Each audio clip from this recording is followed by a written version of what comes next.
Hello,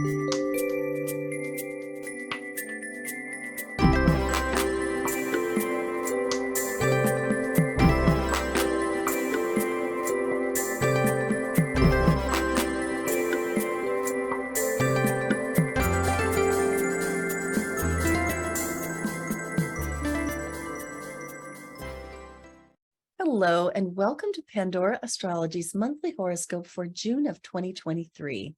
We are the astrologers of Pandora Astrology. I'm Jamie Kale Miller. I'm in Berkeley, California. And I'm Julia Mijas, and I'm in San Francisco, California. Let's take a look at what's happening in June.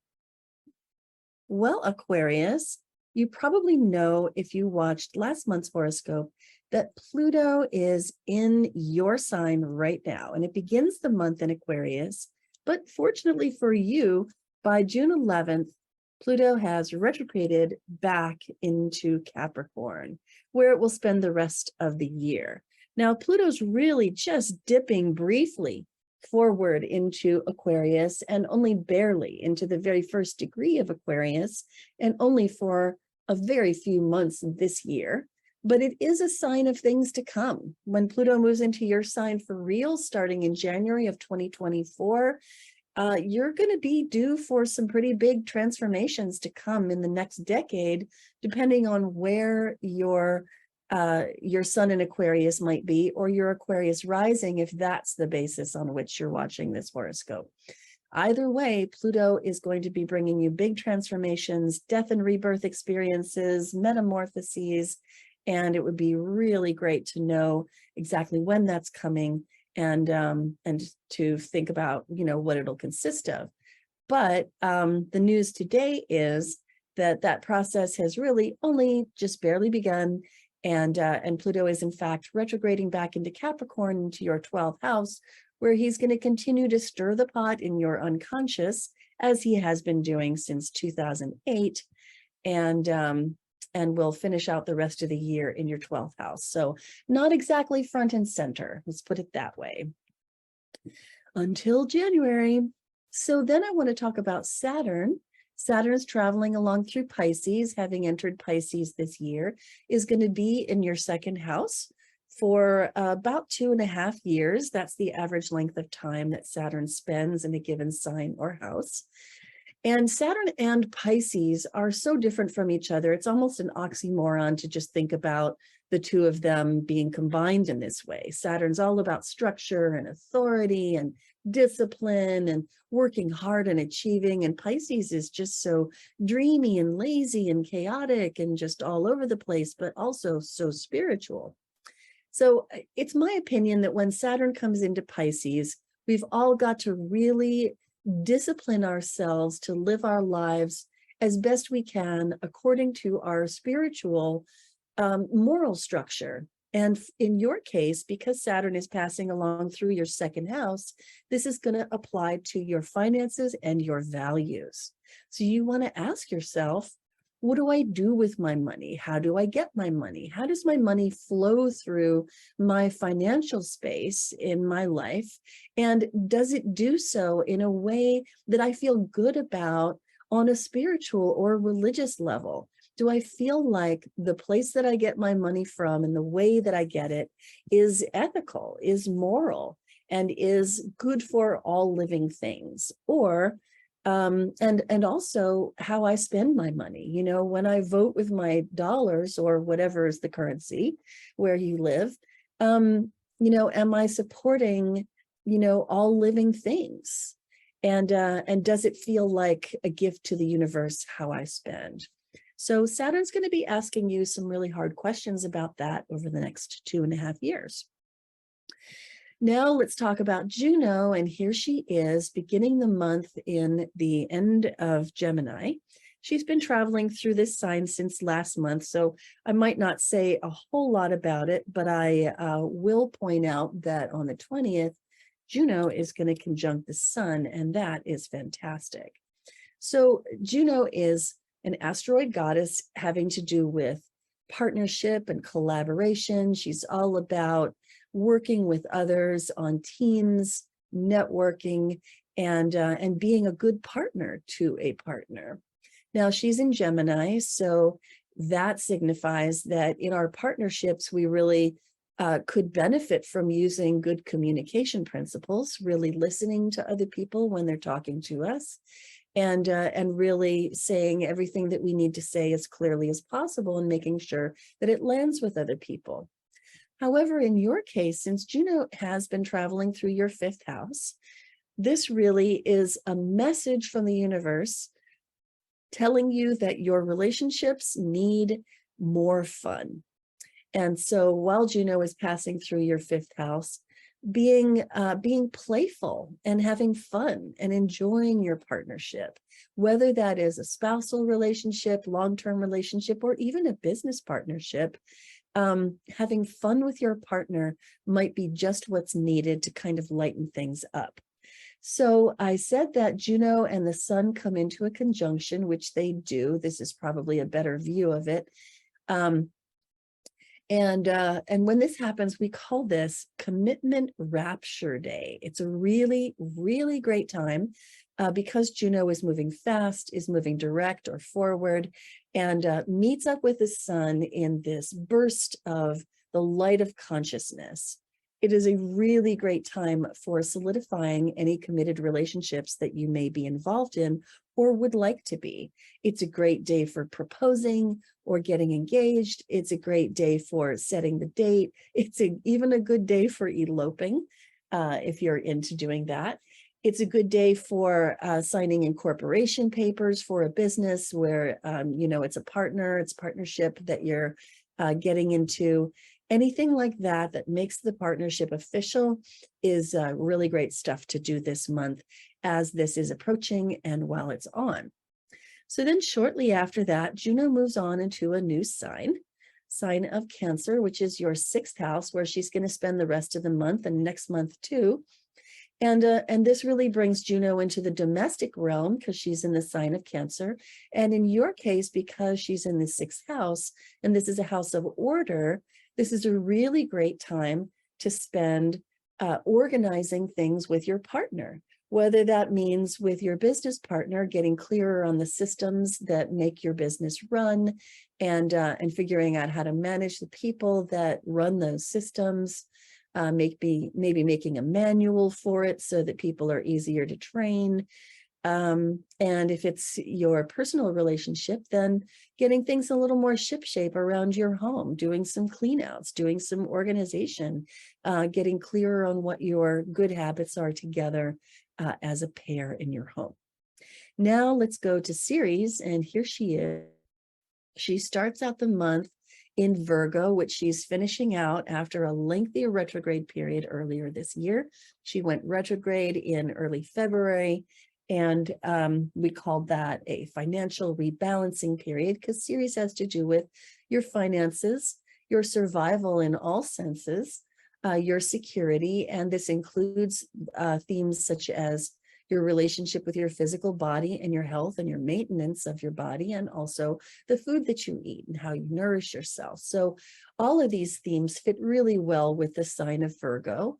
And they all kind of went a little bit sideways when Ceres went retrograde, which she actually did in Libra back in February. So thus financial rebalancing period. It was a kind of a trigger letting us know that, got to check in with your finances, got to make sure that things are balanced and that also that things are in order. And as Ceres retrograded back into Virgo, in your case, she moved into the 8th house. Now that she's direct, that's really great news. And you may find that the order that you have created just in the last month or so since early May is going to be the plan going forward. And now you can feel like forward progress can be made. You can get traction on this, and the rubber is hitting the road now. In the 8th house, of course, this is a house of intimate relating, by which I don't just mean sexual relationships, although that certainly is included. I do also mean any partnership where your monies are mingled. And this also applies to investments of all kinds. So this Ceres retrograde might have made you it really might have required you to take a fine-tooth comb to untangle the snarls in your investment portfolio, or the places where you hadn't been keeping track of your records well enough, in terms of taxes and that sort of thing. So I just want to say the worst of it is behind us, all of us. And as Ceres heads out of your 8th house, I think you're going to find yourself well and truly shut of all that stuff. She'll re-enter your 9th house. And the 9th house is actually a great place for Ceres to be, especially as she speeds up and begins moving through this house more quickly. When she is at speed and very, very happy in this house, it's a really good time to re-examine the beliefs that you have about money, worth, and value, particularly the value that you bring to the world and the way that you deserve to be compensated for that. So this can be a really great examination of the beliefs that you have about money underneath it all, and that can lead to you getting compensated better in the future because of your deep down belief in your own worth. So that's a really great way to spend Ceres transit through this house, and she's going to be here for another month or two. Hey, Julia, what's up with Mercury, Venus, and Mars for the Aquarians? Well, hey there, Aquarius. Mercury is moving super fast this month in contrast to last month when it was retrograde. That means moving backwards in the sky, but now it's direct and moving quickly, so it's going to go through a few different houses. It starts in your 4th house of family and home, where it's going to be for the first 11 days of the month. And Mercury represents our mind. It's the planet of thinking, strategizing. It's also a very social planet too, that likes to make connections through communications with others. So in the 4th house, your mind could be very preoccupied with your domestic life. You might be thinking a lot about your home, maybe thinking about improving it, maybe thinking about buying, selling, moving in general. And this might be a time where you find that you're communicating and connecting a lot more with family members, which are also ruled by the 4th. Then on June 11th, Mercury moves into the 5th house, where it's going to be mid-month. And the 5th is a very fun house. It's a house of dating. It's a house of children. It's a house of your hobbies, your activities, and creativity. And with Mercury in the 5th mid-month, it means that, well, if you're single, you could be thinking a lot about dating. Maybe you're starting to ask your friends to see if they can set you up with someone, or maybe you're considering going online dating, but your mind might be preoccupied with dating if you're single. Now, if you have kids, you might find that you're connecting with them a lot more, that you're talking, maybe the flow of communication between you and them is going more smoothly with Mercury in the 5th. And it's also just a great time to think a lot about your creative projects. It's a fabulous transit for creative writing as well. And then the final house Mercury is going to be in this month is the 6th, where it's going to move in there on June 26th. And this house has a really nice fit with Mercury. Both can do with organization. Both can do with a sense of sort of order in your life. Mercury in the 6th, I like to say, is a really good time for getting more organized in your life, maybe going through your kitchen and throwing out things you don't need anymore and trying to add a little bit more order into your domestic life. It can also be a very fruitful time in career if you do anything Mercury related, which can be either transportation, like if you drive, ride shares, for example, if you do any writing, if you do any teaching, buying and selling, acting as an agent or go-between, that's all fabulous with Mercury in the 6th. And you might also be connecting and communicating more with your work colleagues, because this is a work house. Now, on June 30th, Mercury is going to conjoin the sun while direct. And I say while direct because it conjoins the sun either retrograde or when it's direct. And when it's direct, like at the end of this month, we call it Greater Epiphany Day. And when it's retrograde, which happened, I believe, last month, then it's Lesser Epiphany Day. So during any Epiphany Day, it's a time of insights and revelations. And this is happening in your 6th house. So you could be having some aha moments about your work life, even about your health too, which is also ruled by this house, or even any organizing of your habits and rituals, which you need in order to lead a more orderly life as well. Then I'm going to talk about Venus, the planet of relationships, and she begins in the 6th house as well, but only for the first 5 days of the month. Venus in the 6th can be a lovely transit for getting along well with the people you work with, like your boss or clients or customers or colleagues in general. And it's also time where you might have more fun with your habits. They might be more pleasurable to you. So, get some good habits started early in the month. Then by June 5th, Venus enters her favorite house, the 7th, and that house rules your romantic relationship. So fabulous month for single Aquarians to get out there and date, especially with Mercury in the 5th mid-month, Venus in the 7th for most of the month. This is a transit where you might attract more partners to you. Venus in the 7th is also great if you're currently in a relationship. It adds a little more luck, pleasure, and just enjoyment to your relationship, where you can kind of feel the love more easily with your partner, or they might appear more beautiful to you, more attractive to you too. So really good time to just smooth out any issues in your relationship now, especially if you've been going through some stuff over the last few months. Now, I will mention that Mars is going to be in the 7th house all month too.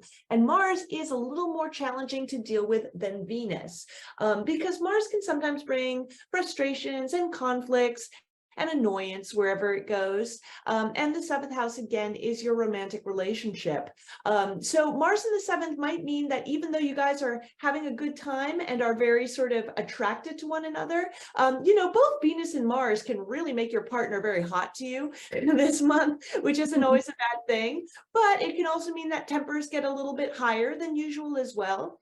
The best way to handle that is, I think, first of all, Venus is going to be a nice counterpoint to Mars. She's going to sort of smooth over Mars's rough edges. But Mars in the 7th can be great for doing projects together or doing physical activities together, besides the obvious, like going for a hike together, going to the gym together, going for a jog in the neighborhood, walking the dog together. Or if you can do some get through a project, like, maybe get through all your bookkeeping, work really hard on something that's shared, that's going to be a fabulous use of this transit for sure. Hey, Jamie here. Did you know we run live workshops monthly where you can get questions answered about your own chart? Join us for a live customized reading of your personal chart. This month's topics are success and your Saturn return, transiting nodes and your destiny, and harvesting opportunities during your Jupiter luck year.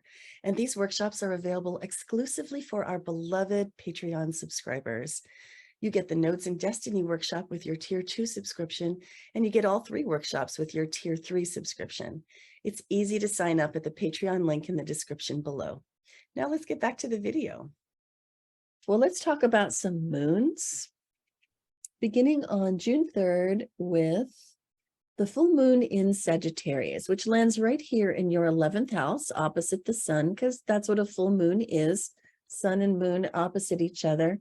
Emotions tend to run high during a full moon. It does have some of that oppositional nature, and therefore it's very easy for a full moon to play out in our relationships.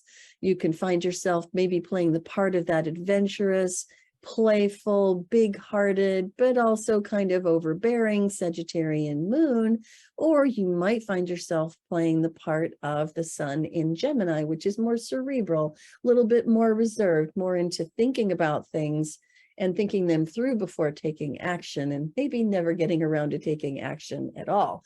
So that's the dilemma here. We're calling this moon Nerdy Adventures, and this moon has a great combination of stress and harmony. It has the natural stress of the moon and the sun's opposition, but then there are harmonious connections to Mars, Pallas Athena, and Chiron over here, really helping to support this moon in balancing itself. So the moon is out for adventure, does want to have fun, is very playful, and yet the sun is more reserved than that. And the moon appearing in your 11th house does suggest that you may hear the call to adventure coming from a friend or from a group. And the sun sitting here in the 5th house, which is actually at home and very comfortable here, might be pulling more towards, exercising caution and not going out and being so adventuresome.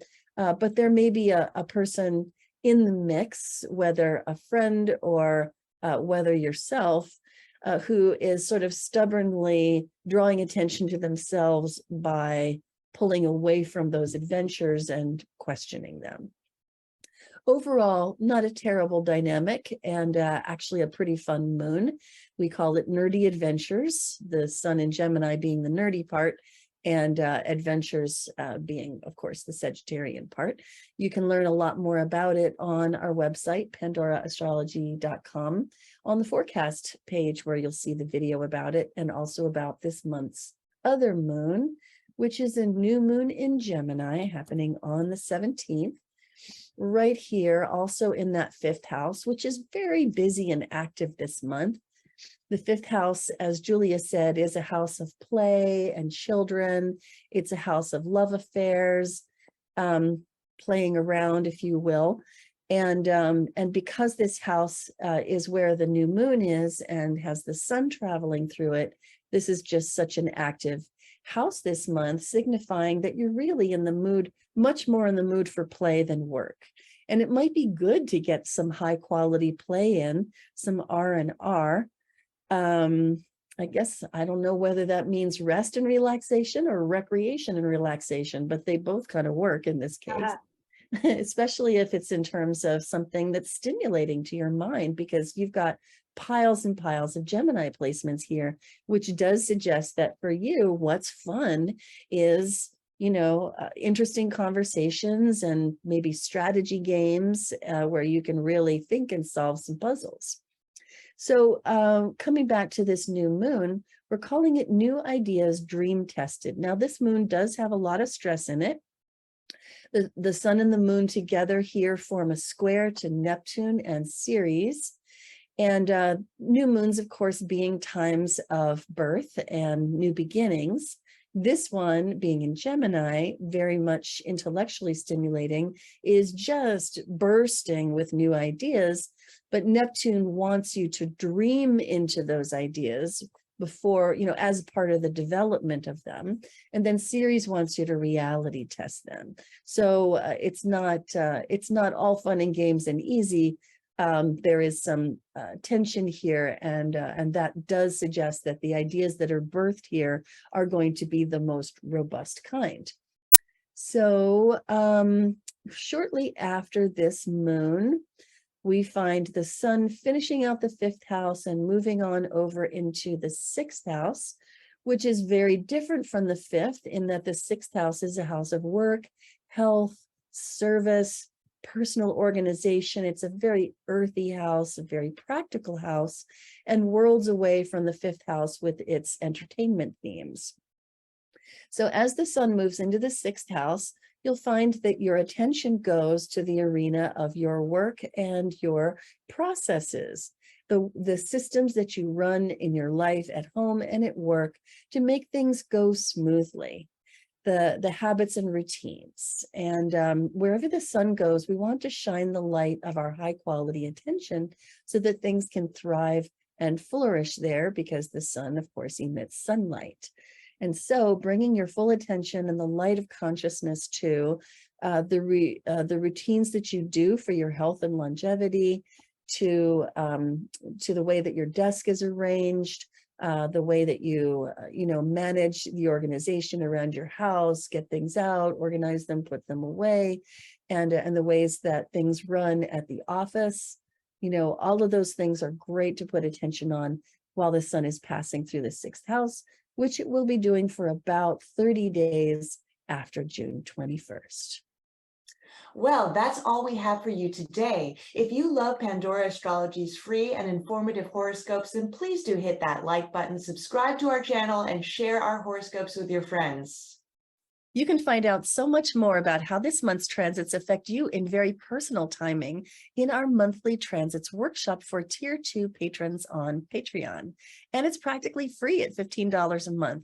Find the link in the description below to sign up. Enjoy this beautiful springtime. And until next time, we'll see you around the cosmos. Bye-bye.